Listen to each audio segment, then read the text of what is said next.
नमस्कार, स्वागत है आप सभी का एनएफ न्यूज पर। मैं हूं आपके साथ रोहित और बात करेंगे बृजभूषण शरण सिंह को लेकर। जिस तरीके से पहलवानों के आरोपों के बाद धरना प्रदर्शन हुआ और लगातार बृजभूषण शरण सिंह के खिलाफ कार्रवाई की मांग उठी, मुकदमा भी दर्ज हुआ, लेकिन बृजभूषण शरण सिंह को अब पहली जीत कह सकते हैं मिल चुकी है। हमारे साथ जुड़ेंगे हमारे सहयोगी नवेद कुरैशी और सौरभ श्रीवास्तव और बात करेंगे बृजभूषण शरण सिंह को लेकर। नवेद जी, बहुत बहुत स्वागत है। बृजभूषण की पहली जीत मान ली जाए? देखिए, बृजभूषण की पहली जीत नहीं कह सकते, इसे ये कह सकते हैं कि पहलवानों की पहली हार है ये, क्योंकि बृजभूषण की एक बहुत बड़ी दिक्कत खत्म हुई है। बृजभूषण की दिक्कत बहुत ज्यादा थी, इसलिए ज्यादा थी क्योंकि पॉक्सो एक्ट लगा हुआ था। 7 महिला पहलवान के आरोप लगाया था, जिसमें से एक सबसे गंभीर मामला था और वो था नाबालिग महिला पहलवान का। और वही पॉक्सो एक्ट जो है वो जो चार्जशीट दाखिल की पुलिस ने, उसमें 1000 पन्नों की चार्जशीट में 550 पन्नों की क्लोजर रिपोर्ट दाखिल की है उस नाबालिग के बयान बदलने को लेकर। लेकिन यहाँ ये समझना होगा रोहित, देखिए जो हमारा कानून है उस कानून के हिसाब से 164 में मजिस्ट्रेट के सामने उस महिला पहलवान ने बयान दर्ज कराया था। और हमारे यहाँ कोई ऐसा प्रावधान नहीं है कि आप अगर बयान से बदल जाते हैं तो आपको फिर से मजिस्ट्रेट के समक्ष प्रस्तुत किया जाए और उसके बाद आपका फिर से बयान दर्ज कराया जाए। और इसीलिए क्लोजर रिपोर्ट दाखिल की है और 4 जुलाई ये माना जा रहा है, जहां पर पटियाला हाउस कोर्ट में इस मामले को लेकर सुनवाई होगी और जज ये निर्धारित करेंगे कि ये क्लोजर रिपोर्ट में कौन सा बयान 164 के वक्त जो जजेस के सामने दिया गया है बयान वो रखना है या फिर जो बयान बदल दिया बाद में वो रखना है और उसके आधार पर इस रिपोर्ट को खारिज करना है। तो अभी ये कह सकते हैं कि पहली हार है पहलवानों की, क्योंकि इसके बाद मामला बहुत ज्यादा बदल जाएगा। जो सबसे बड़ी दिक्कत थी बृजभूषण के सामने गिरफ्तारी की, नॉन बेलेबल वारंट था और उस नॉन बेलेबल वारंट में बृजभूषण अगर जेल जाते तो 1 से 1.5 साल वो बाहर नहीं आ सकते थे। अब वो दिक्कत उनके साथ नहीं होगी, पॉक्सो हट गया है। ये कह सकते हैं कि 80% उनका जो गले की हड्डी थी, ये पूरा मामला ये निकल गया। देखिए, सवाल कई तरह के खड़े होते हैं इसके अंदर रोहित, नहीं भूलना चाहिए कि जब शुरुआत में आंदोलन शुरू हुआ था, मैं बात कर रहा हूं जनवरी की, जब से ये पूरा बवाल शुरू हुआ था, बयान आने लगे थे और उसके बाद एकाएक तमाम पहलवान जो थे वो लामबंद होने लगे थे और उसके बाद फिर जंतर मंतर भी आया, तमाम तरह की चीजें आई। हमने देखा किस तरीके से ये पूरा बवाल खिंचता चला गया, समर्थन जुटा पहलवानों के साथ। लेकिन तब ये आरोप लगाए गए थे कि 1000 से ज्यादा ऐसे पहलवान हैं जिनका शोषण किया गया। आंकड़ा सोचिए आप कहां था। और उसके बाद जब शिकायतें दर्ज हुई, बिल्कुल नवेद जी, मैं वही पूछ रहा हूं कि 1000 शुरुआत में आंकड़ा है कि 1000 लड़कियों ने आरोप लगाया है, जिसमें से एक नाबालिग लड़की भी थी। आपने बात की, जिक्र किया कि गिरफ्तारी की तलवार लटक रही थी, लेकिन अब वो पॉक्सो एक्ट नहीं लगेगा बृजभूषण पर। ये कह सकते हैं कि उनकी जीत है, उनको राहत मिली क्योंकि अब गिरफ्तारी नहीं होगी। लेकिन पहलवानों का धरना यहां से कमजोर तो होता दिख रहा है ना अब। जी, कमजोर, बहुत कमजोर हुआ है। केस इतना कमजोर हो गया है कि आप पहलवानों के चेहरे पर वो देख सकते हैं जो बयान सामने आ रहे थे। आप ये कह सकते हैं कि जो बार बार बृजभूषण हर मन से कह रहे थे कि मुझे अगर आप गुनहगार हूंगा मैं तो फांसी पे लटक जाऊंगा, वो एक कॉन्फिडेंस दिखा रहा था कि कहीं ना कहीं वो जानते थे कि इस तरह का कोई मामला नहीं है। देखिए, 2 चीजें इसमें निकल के आती है जो अंदर खाने से भी निकल के आई है। और हमने देखा नाबालिग के पिता का जो इंटरव्यू एक चैनल पर भी आया, वो साफ तौर से ये कह रहे थे कि वो दुर्भावना से प्रेरित हो गई थी और अब मामला यौन शोषण से दुर्भावना का आ गया है और इसमें बहुत ज्यादा जो केसेस की धाराएं हैं वो बदल गई हैं और इस वजह से पूरी तरीके से आप कह सकते हैं कि बृजभूषण अब बच सकते हैं। अभी तक पॉक्सो पूरी तरह से हटा नहीं है, क्लोजर रिपोर्ट जरूर दी है पुलिस ने, लेकिन 4 तारीख को कोर्ट डिसाइड करेगा कि ये पॉक्सो चलेगा या नहीं चलेगा। लेकिन जो कानून के जानकार है, जो वकील है, जिनसे हमारी केस को लेकर भी चर्चा हुई, वो बार बार ये कह रहे हैं कि अगर पुलिस क्लोजर रिपोर्ट देती है तो उसमें वो ऐसे एविडेंस देती है कि बयान देगी, बयान को नोटिफाइड करके देगी और उसके आधार पर ऐसा कभी नहीं होता कि अगर पुलिस ने क्लोजर रिपोर्ट दी है तो कोर्ट वापस से उसको शुरू करने की मांग रखती है। यानी कि आप ये कह सकते हैं कि 80% बृजभूषण के हक में ये फैसला चला गया है। अभी भी उनके ऊपर 6 पहलवान हैं जिनके आरोप है और उन आरोपों के आधार पर, उन आरोपों में उनके ऊपर 3 धाराएं लगी हैं। एक है 354। नवेद जी, क्या यही कारण था कि लगातार इतना दबाव बन रहा था पहलवानों की तरफ से, लगातार मांग उठ रही थी कि गिरफ्तारी होनी चाहिए, इस्तीफा होना चाहिए, लेकिन क्या यही वजह थी कि जो सरकार, जो उनकी पार्टी उन पर कार्रवाई नहीं कर रही थी? क्या उन्हें अंदर खाने ये पता था कि हाँ, ये पूरी तरीके से राजनीति से प्रेरित है? क्योंकि अमित शाह के साथ बैठक होती है, अनुराग ठाकुर के साथ बैठक होती है, तो क्या कुछ लग रहा था? क्या पहले से बीजेपी को पता था कि हाँ, बृजभूषण शायद गलत नहीं है, इसीलिए बड़ा उन पर कोई ऐसी कार्रवाई, बड़ी कार्रवाई नहीं की गई? देखिए, बीजेपी के जो फ्रंट लीड के नेता हैं उनकी तरफ से ऐसे बयान नहीं आए कि ब्रजभूषण को लेकर चुप्पी साधे रखे। आला कमान के तमाम नेता, हम कहें कि अनुराग ठाकुर मिलते रहे पहलवानों से, लेकिन उन्होंने ब्रजभूषण को लेकर कोई बयान नहीं दिया। लेकिन हाँ, ब्रजभूषण के पक्ष में कई दूसरे ऐसे नेता थे जो बीजेपी से ताल्लुक रखते थे। उनके बयान हमने सुने हैं, जो बार बार ये कहते थे कि इस मामले में कोई दम नहीं है, ये दुर्भावना से प्रेरित है। ये एक राजनीतिक मोहरा बनाने की बात चल रही है। और मैं वो बयान याद दिलाना चाहूंगा, जब पहली बार प्रेस कॉन्फ्रेंस की थी ब्रजभूषण शरण सिंह ने, और उन्होंने कहा था कि एक दल विशेष है जो हरियाणा से ताल्लुक रखता है। वो दल विशेष, वो पार्टी विशेष के लोग हैं जो उनके ऊपर ये आरोप लगवा रहे हैं और वही पूरा मामला गिर रहा है। उन्होंने एक बाबा का भी जिक्र किया था, लेकिन उनका कभी नाम का खुलासा नहीं किया। ये कहा कि उनके खिलाफ दुर्भावना से काम किया जा रहा है, और इसको लेकर कहीं ना कहीं वो आला कमान को ये बताने में कामयाब रहे कि देखिए इस मामले में कुछ नहीं निकलने वाला है। उसके बाद जाहिर सी बात है, मशीनरी होती है, बहुत सारी चीजें होती हैं जिसको लेकर हो सकता है सरकार के जो। नवेद जी, आपको रोकना चाहूंगा, सौरभ भी जुड़ गए हमारे साथ। और सौरभ, मैं ये जानना चाहूंगा कि जिस तरीके से लगातार सवाल उठ रहे थे, लगातार बीजेपी को घेरा जा रहा था, ब्रजभूषण शरण सिंह के खिलाफ कार्रवाई की मांग हो रही थी, अब जब चार्जशीट दाखिल हुई तो ऐसा लग रहा है कि क्लीन चिट मिली है उनको और अब तो वो बच ही जाएंगे। पॉक्सो एक्ट में जो लगा था उन पर वो हट चुका है और अब उनकी गिरफ्तारी पर तलवार नहीं लटक रही कि कभी भी गिरफ्तार किया जा सकता है। कांग्रेस कह रही है कि ये पूरी तरीके से प्रशासन पर दबाव बनाया गया है, इस वजह से ये चीजें हो रही हैं। किस तरीके से सौरभ आप देख रहे हैं, और ब्रजभूषण जहां से आते हैं उनका रुतबा भी रहा है, वो सब आप किस तरीके से देख रहे हैं यहां पर?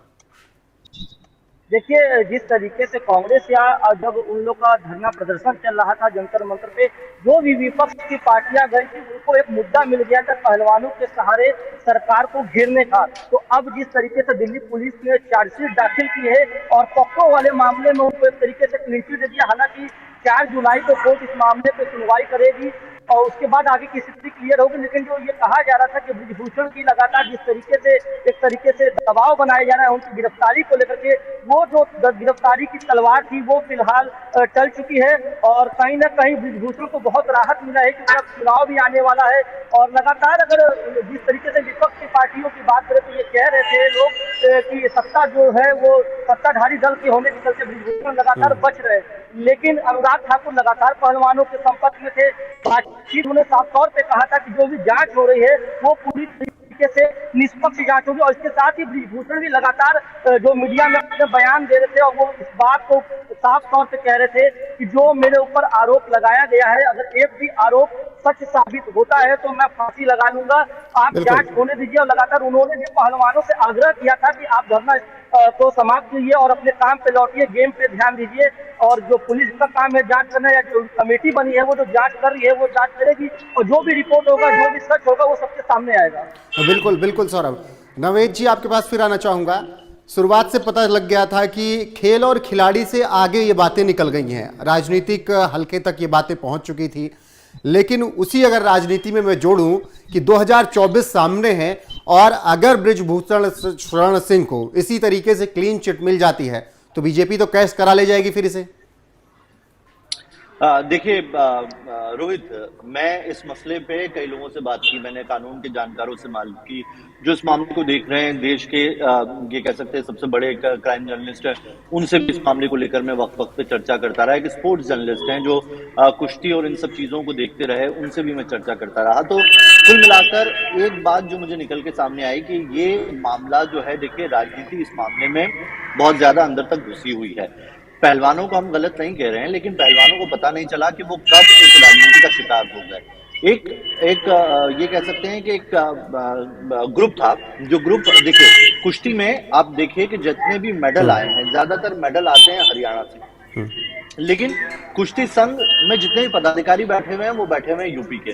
2 राज्यों के अंदर की टसल आप इसे कह सकते हैं। यूपी कुश्ती संघ हो गया, हरियाणा कुश्ती संघ हो गया, हरियाणा से मेडल आ रहे हैं, काम वहां से चल रहा है। तो जब आप परफॉर्म करते हैं तो आपको ये लगता है कि जब हमारे ही लोग सारे मेडल लेके आ रहे हैं तो क्यों ना इस संघ के ऊपर भी हमारा ही कब्जा होना चाहिए और हम ही बैठे हैं। तो उसको लेकर अंदर खाने से बहुत राजनीति शुरू से चल रही थी, लेकिन ब्रजभूषण शरण सिंह का कद इतना बढ़ता चला गया, फिर वो सरकार में क्या कहते हैं बीजेपी, पहले वो सपा से आए थे, जब समाजवादी पार्टी में थे तब वो इसके अध्यक्ष बने, और तब से कुश्ती, अब देखिए कुश्ती संघ जो है वो अच्छा परफॉर्म करता जा रहा था।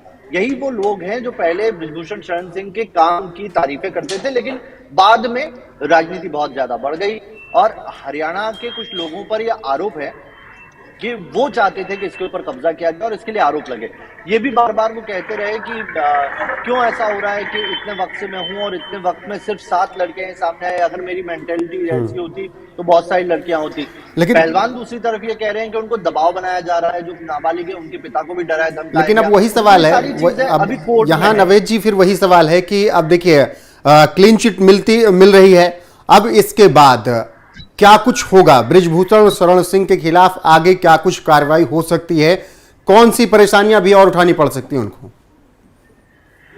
देखिए, नाम खराब हुआ है, नाम तो खराब हुआ है। अभी क्या है, अभी उनके ऊपर केस चल रहा है। अब वो पूर्व अध्यक्ष हो गए हैं, चुनाव है और चुनाव कुश्ती फेडरेशन का होना है, ज्यादा वक्त उसमें भी नहीं बचा है। 19 जून को नामांकन होगा, 28 जून को नामांकन करने वाले उम्मीदवारों के नामों की घोषणा की जाएगी।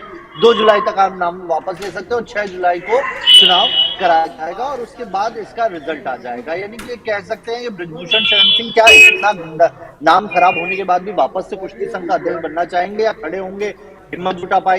देखिए, जब नहीं मिले थे पहलवान तब तक वो बोल रहे थे। अमित शाह से मुलाकात के बाद न तो सरकार की तरफ से कोई बयान आया, ना तो उस मुलाकात को लेकर कोई बयान आया। ये कहा कि सरकार से हमारी बात हो गई है, लेकिन अंदर खाने कुछ तो हुआ है। ऐसा हुआ है जो इतने दिनों से बैठे हुए पहलवान जो किसी की सुनने को तैयार नहीं थे, वो एक खामोश क्यों गए? या तो अमित शाह ने बता दिया कि देखिए ये आपके केस में कोई दम नहीं है, या अमित शाह ने उनको बताया एक्शन लेंगे लेकिन एक तरीका होता है और वो तरीके से हम एक्शन लेंगे। तो देखिए, इस दोनों ही मामले की चीजें तभी क्लियर हो पाएगी जब कोर्ट में भी अब आगे मामला जाएगा और आगे देखिए। बिल्कुल नवेद जी, साक्षी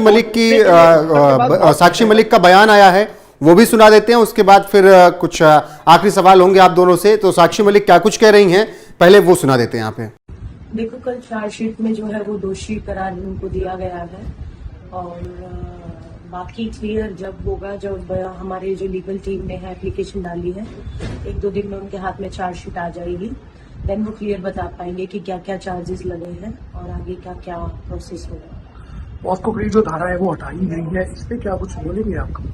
देखो, ये पुलिस ने हटाई है, लेकिन जैसा हमने सुना है सुप्रीम कोर्ट के अंदर ये है कि सुप्रीम कोर्ट डिसाइड करता है कि वो कौन से वाले बयानों को मानेगा, पहले वाले या जो भी बाद में हुआ है।